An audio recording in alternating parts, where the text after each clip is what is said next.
Hello students. तो आज की क्लास में मैं आपको पढ़ाने जा रहा हूँ understanding quadrilaterals part 2 video. In first video students I was teach you polygon and their types and related to some formulas with examples. And in today's videos, now I am going to teach you quadrilaterals, their types and their properties. So let us start without wasting the time.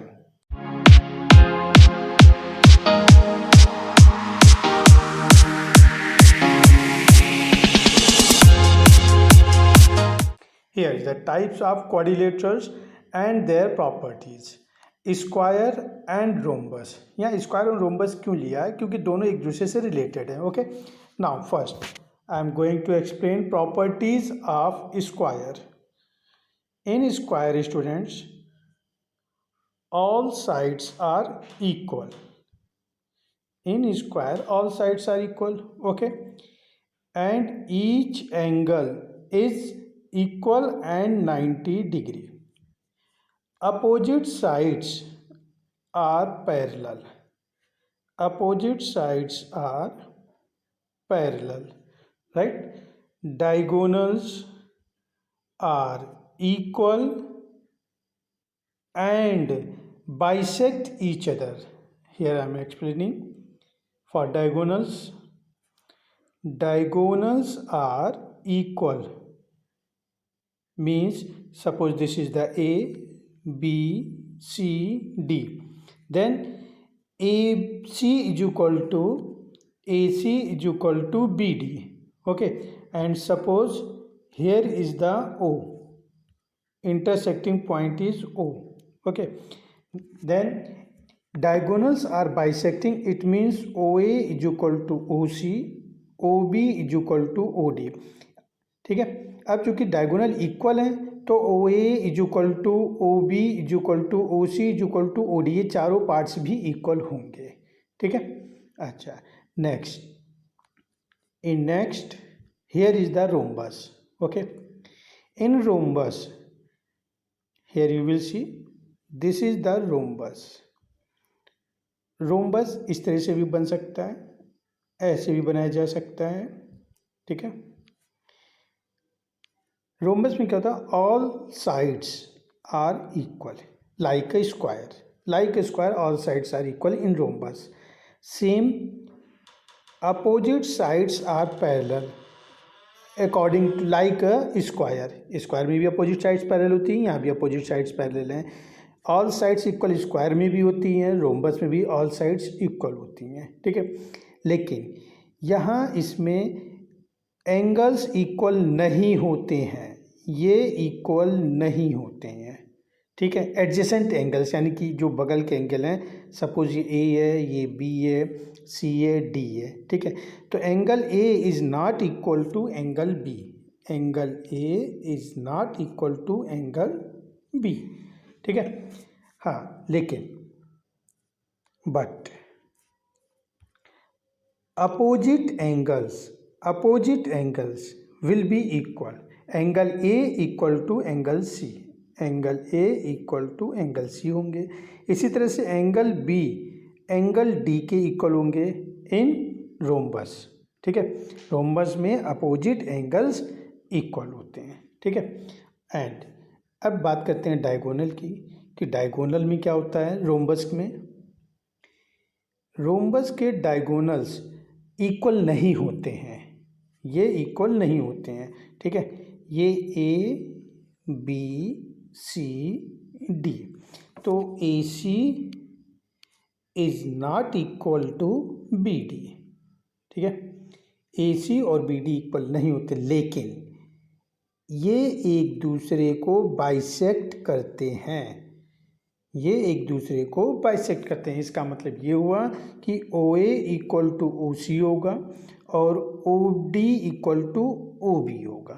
ठीक है, A C is not equal to B D, यानी कि diagonals equal नहीं है, लेकिन ये each other bisect करते हैं. प्लस इनका जो एंगल होता है बाइसेक्टर एंगल, ये 90 डिग्री होते हैं. मतलब ये आप कह सकते हैं कि in rhombus diagonals are bisect each other at right angle, यानी कि angle AOB is 90 degree, angle BOC is 90 degree, angle COD is 90 degree and angle AOD is also 90 degree. Okay student, now अब question उठता है कि what is the difference between rhombus and square. Okay, then look, in rhombus and in square, square में all sides equal होती हैं, ठीक है, लेकिन रोम्बस में ऑल साइड्स इक्वल नहीं होती हैं, ठीक है। स्क्वायर में डायगोनल्स इक्वल होते हैं, हाँ यहाँ भी 90 डिग्री पे ही बाइसेक्ट करते हैं, नो डाउट, ठीक है, लेकिन यहाँ इक्वल होते हैं डायगोनल्स, लेकिन रोम्बस में डायगोनल्स इक्वल नहीं होते हैं, ठीक है। These are the difference between square and rhombus. So students, rhombus will not be square, rhombus square नहीं हो सकता है, ठीक है, लेकिन स्क्वायर को हम रोम्बस कह सकते हैं, रोम्बस को हम स्क्वायर नहीं कह सकते हैं। मैं रिपीट कर रहा हूँ, रोम्बस स्क्वायर नहीं हो सकता है, लेकिन स्क्वायर को हम रोम्बस कह सकते हैं। Okay, now go in next, rectangle and parallelogram. Then question is, what is the rectangle? In rectangle, opposite sides are equal and parallel. Opposite sides आपके इक्वल होते हैं और पैरेलल होते हैं। ईच एंगल इज 90 डिग्री, इसके जितने भी angle होते हैं, चारों इंटीरियर एंगल्स, ये आपके 90 डिग्री होते हैं। एंड डायगोनल्स इक्वल होते हैं और एक दूसरे को बाइसेक्ट करते हैं। इसका मतलब ये हुआ कि OABCD,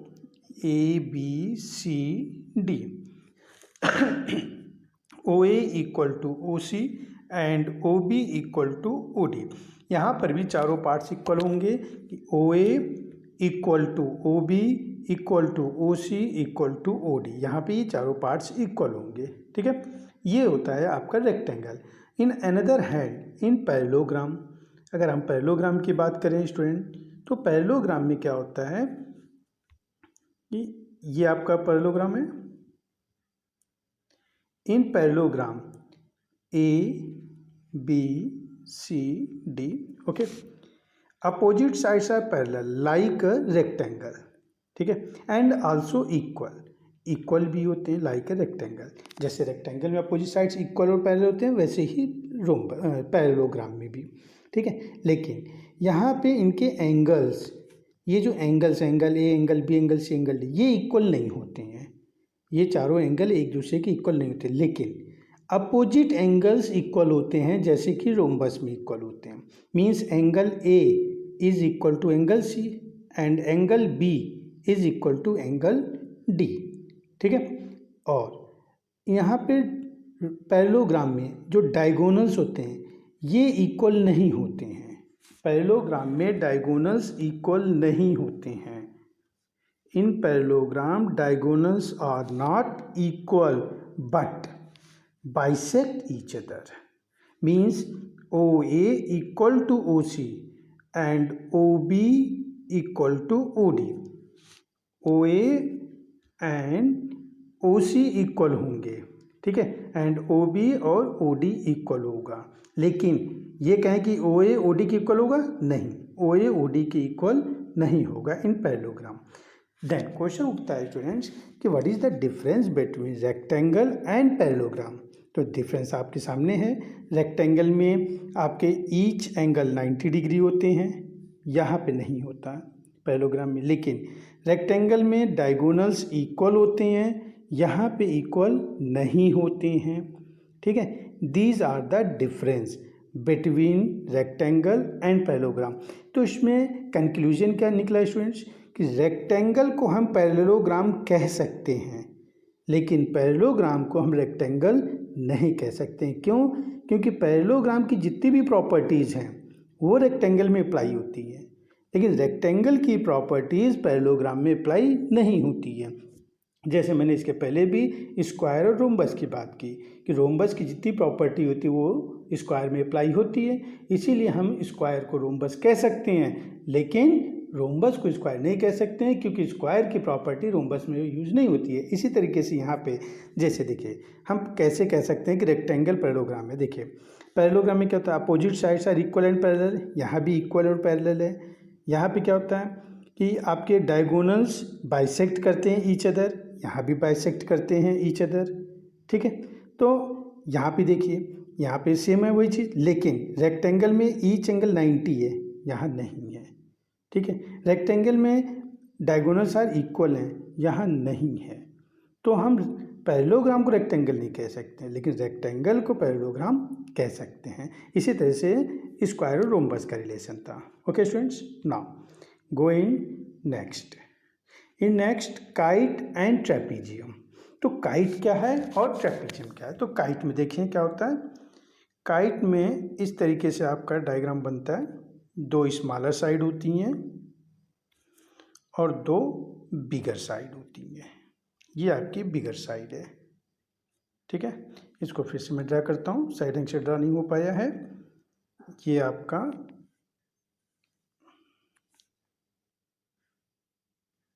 ये इस तरीके से कुछ होगा। तो इसमें क्या होता है कि ये स्मॉलर साइड एक दूसरे के इक्वल होते हैं और बिगर साइड एक दूसरे के इक्वल होते हैं, ठीक है। स्मॉलर स्मॉलर इक्वल होता है, बिगर बिगर इक्वल होता है। इसमें एक ये प्रॉपर्टी, दूसरी प्रॉपर्टी क्या होती है कि इनके जो डायगोनल्स हैं ये ईच अदर इंटरसेक्ट करते हैं 90 डिग्री पे। बस यही एक चीज़ ध्यान रखना है आपको कि इनके डायगोनल्स ईच अदर 90 डिग्री पे इंटरसेक्ट करते हैं। First property. सेकंड प्रॉपर्टी, इनके smaller sides each other equal होते हैं और bigger side each other equal होते हैं, ठीक है। यानी कि अगर आप कहना चाहें इस तरह से, suppose this is the A B C D, तो हम कह सकते हैं कि triangle A B C is a isosceles triangle. Similarly angle triangle A C D is isosceles triangle. Okay, now this is the kite. Now go in trapezium. What is the trapezium?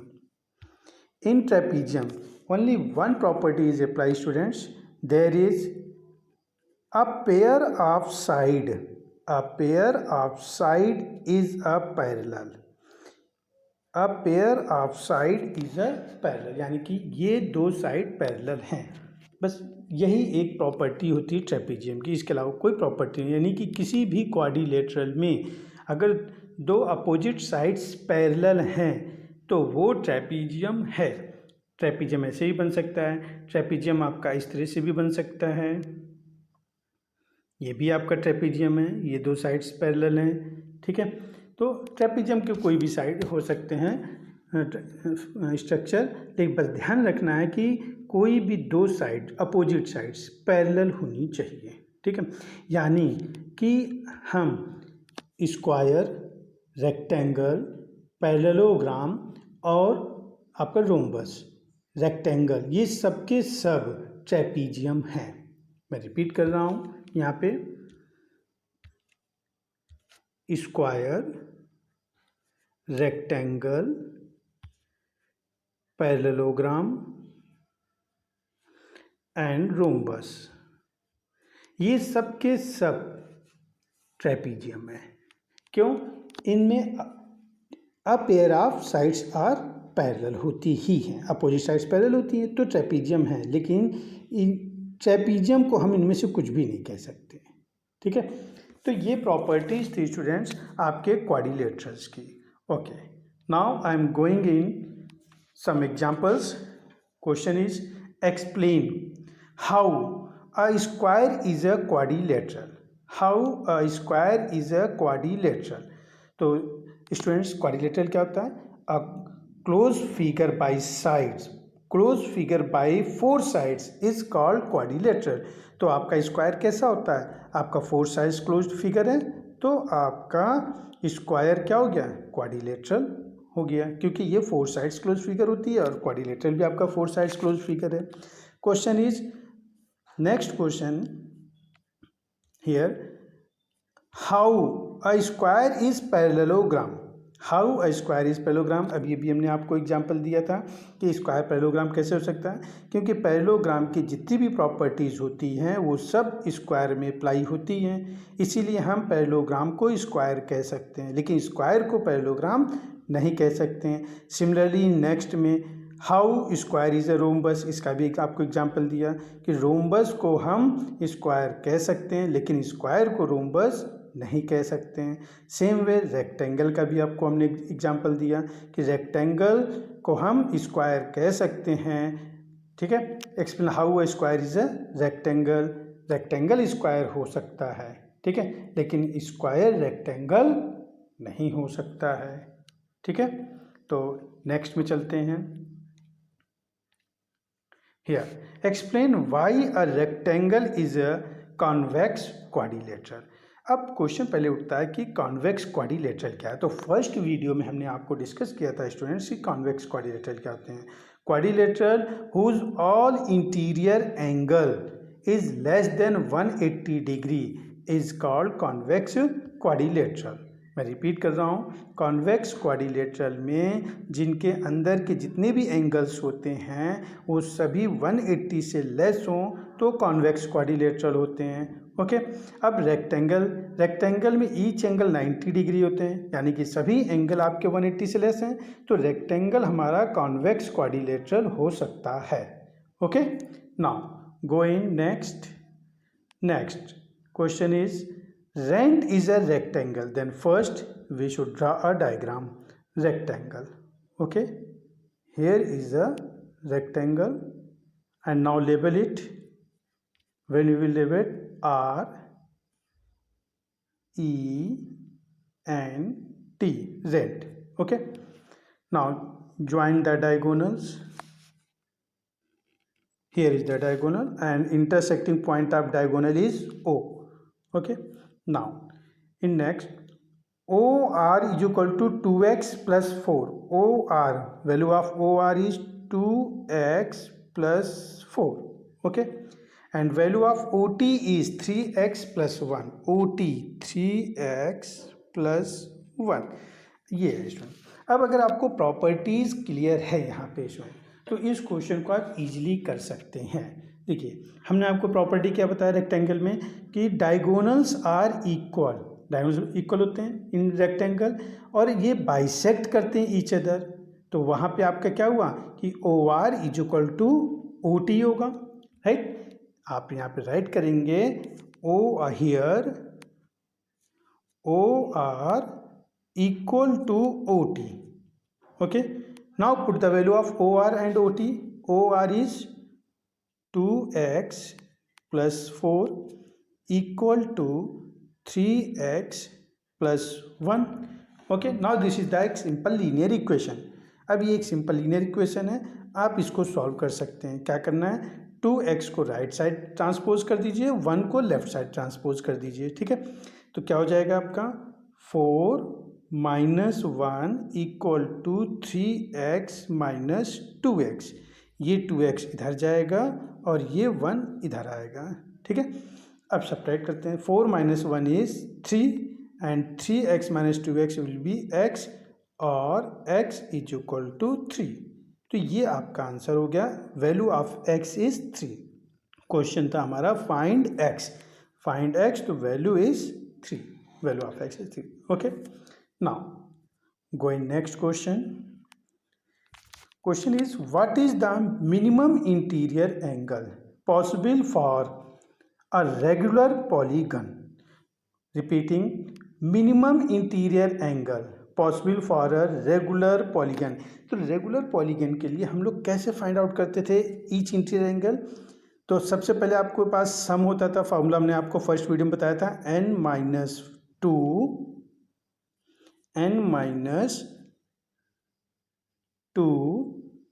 Into 180 degree, ये आपको हमने सम of all interior angles की value बताई थी। अगर इसको n से आप डिवाइड दे देते हैं तो ये ईच इंटीरियर एंगल की वैल्यू हो जाएगी, ईच इंटीरियर एंगल की वैल्यू हो जाएगी, ठीक है। अब यहाँ पे देखिएगा डिनोमिनेटर में n है, तो n जितना कम होगा इंटीरियर एंगल की वैल्यू उतनी ज़्यादा होती जाएगी। मैं रिपीट कर रहा हूँ, n is the number of sides. अब यहाँ पे डिनोमिनेटर में n है, जैसे जैसे n इंक्रीज होता जाएगा, ठीक है, वैसे वैसे इंटीरियर एंगल की वैल्यू भी इंक्रीज होती जाएगी। देखिए जैसे फॉर एग्जांपल हमने लिया n इज इक्वल टू 3 लिया, okay, now put the value of 3 minus 2 into 180 upon 3 minus 2 will be 1 and 180 divide by 3 you will gate 60 degree, ठीक है। यानी कि n इज इक्वल टू जब 3 लिया तो आपको मिला 60 डिग्री ईच इंटीरियर एंगल। लेकिन इसी अदर हैंड में जाइए, अब आप n इज इक्वल टू 4 ले रहे हैं। जब आप n इज इक्वल टू 4 ले रहे हैं, देखिए, ठीक है, n इज इक्वल टू 4, क्या हो जाएगा 4 माइनस 2 इंटू 180 डिग्री अपॉन 4, क्या आ जाएगा 2 upon 4, 2 upon 4, 4 minus 2 it will be 2, okay, 4 minus 2 is equal to 2, तो 2 1 जा 2 2 जा 180 divide by 2 you will get 90 degree. देखिए पहले n 3 था तो 60 डिग्री, अब n 4 आया तो क्या आया 90 डिग्री, n 5 रखेंगे तो आएगा 108 डिग्री। यानी कि n जैसे जैसे इंक्रीज होता जा रहा है तो इंटीरियर एंगल की वैल्यू बढ़ती जा रही है। तो यहाँ पे क्वेश्चन है मिनिमम इंटीरियर एंगल, तो मिनिमम इंटीरियर एंगल क्या हुआ 60 डिग्री, राइट। अब जब 60 डिग्री हुआ आपका मिनिमम इंटीरियर एंगल, तो ये किस साइड के लिए हुआ, जब साइड 3 है, तो साइड 3 हो तो कैसा पॉलीगन होगा, रेगुलर पॉलीगन में वो हो जाएगा आपका equilateral triangle. In regular polygon n is equal to 3 में आपका क्या हो जाएगा इक्विलैटरल ट्रायंगल, ठीक है। तो what is the minimum interior angle, that is the 60 degree for equilateral triangle is possible, okay. अब क्यों है वो हमने आपको बताया। अब अदर हैंड में क्वेश्चन आता है, देखिए उसी का just opposite, what is the maximum exterior angle possible for a regular polygon, maximum exterior angle. तो एक्सटीरियर एंगल का फॉर्मूला क्या बताया था, याद करिए, एक्सटीरियर एंगल का फॉर्मूला हमने आपको बताया था 360 डिग्री अपॉन n, ठीक है, 360। अब यहाँ पे n जैसे जैसे आपका इंक्रीज होगा, जैसे जैसे n इंक्रीज होगा वैसे वैसे आपका एक्सटीरियर एंगल की वैल्यू डिक्रीज होगी, n इंक्रीज होगा तो एक्सटीरियर एंगल की वैल्यू डिक्रीज होगी। फॉर एग्जांपल देखते जाइए, n इज इक्वल टू आप 3 रखिए तो क्या आएगा 120 आएगा, okay, n is equal to 4 रखिए तो देखिए क्या आएगा 90 डिग्री आएगा, राइट। यानी कि n जैसे जैसे इंक्रीज हो रहा है एक्सटीरियर एंगल की वैल्यू डाउन हो रही है, ठीक है। तो हमें क्वेश्चन में क्या है मैक्सिमम एक्सटीरियर एंगल, तो मैक्सिमम एक्सटीरियर एंगल कहाँ मिल रहा है, जब n इज इक्वल टू 3 हो, यानी कि मैक्सिमम तभी मिलेगा, ठीक। तो हमारा आंसर क्या हो गया, मैक्सिमम एक्सटीरियर एंगल के लिए 120 degree is our answer. 120 degree is the maximum exterior angle for equilateral triangle. ये तो एक मेथड हुआ। दूसरा मेथड और स्टूडेंट्स इसको सॉल्व करने का, वो क्या है समझिएगा। जैसे आपने ये फर्स्ट क्वेश्चन किया मिनिमम इंटीरियर एंगल, तो जिस ट्रायंगल का, जिस पॉलीगन का इंटीरियर एंगल मिनिमम होगा उसी पॉलीगन का एक्सटीरियर एंगल मैक्सिमम होगा। तो इंटीरियर एंगल जब 60 है तो एक्सटीरियर एंगल क्या होगा 180 माइनस 60, 120 डिग्री, ठीक है। इस मेथड से भी किया जा सकता है, ओके। नाउ स्टूडेंट्स, अगर आपको हमारा वीडियो पसंद आया, आज की क्लास समझ में आई, तो प्लीज़ सब्सक्राइब और लाइक तो बनता है, क्योंकि वीडियो को बनाने में, आप तक का पहुंचाने में बहुत मेहनत लगती है, आप सभी जानते हैं। तो प्लीज़ सब्सक्राइब करें हमारे चैनल P2M क्लासेस को, और जब सब्सक्राइब कर रहे हैं तो फिर नोटिफिकेशन बेल को ऑन करना मत भूलिए, क्योंकि जब भी हम कभी वीडियो बनाएंगे तो आप तक का इन्फॉर्मेशन पहुंचेगी, नोटिफिकेशन पहुंचेगी और आपको बेनिफिट मिलेगा। Then at last I want to say you thank you very much for watching.